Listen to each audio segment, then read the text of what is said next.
In the forgotten corners of scientific history lies a man whose brilliance helped build the modern world and may have cursed it forever. You won't find his name in school books. No statues are erected in his honor. And yet, the shadow he cast stretches across every breath you take. This is the story of Thomas Midgley Jr., the most dangerous inventor you've never heard of. Born in 1889 in Beaver Falls, Pennsylvania, Thomas Midgley Jr. was a gifted engineer and chemist.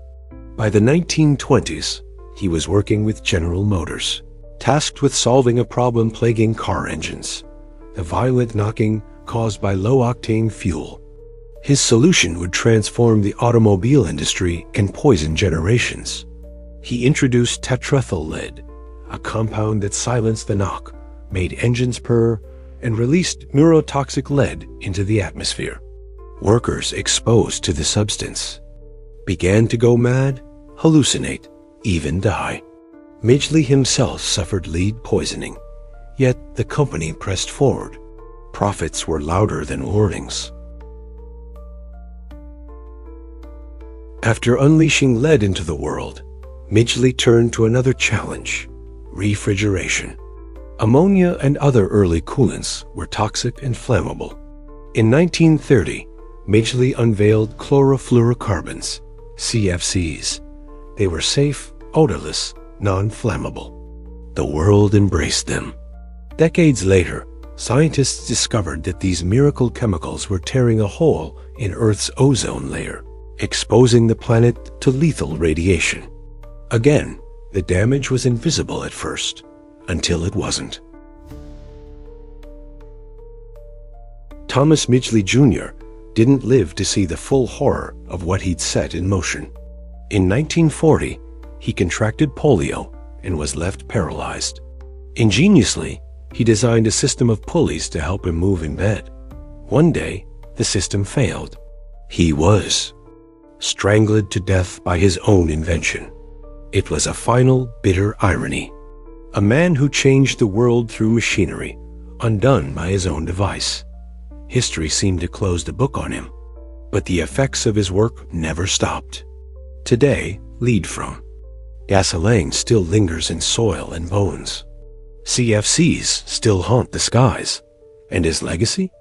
Buried under decades of denial. How could one man be responsible for more long-term deaths than any dictator or general? The answer is scale, the silent kind. Children breathing lead-laced dust, skin cancers blooming under UV rays, mental illness creeping in over decades. Thomas Midgley Jr. wasn't evil. He was ambitious. He believed in progress. But in the race to advance civilization, he opened Pandora's box twice, and society never wanted to talk about it again.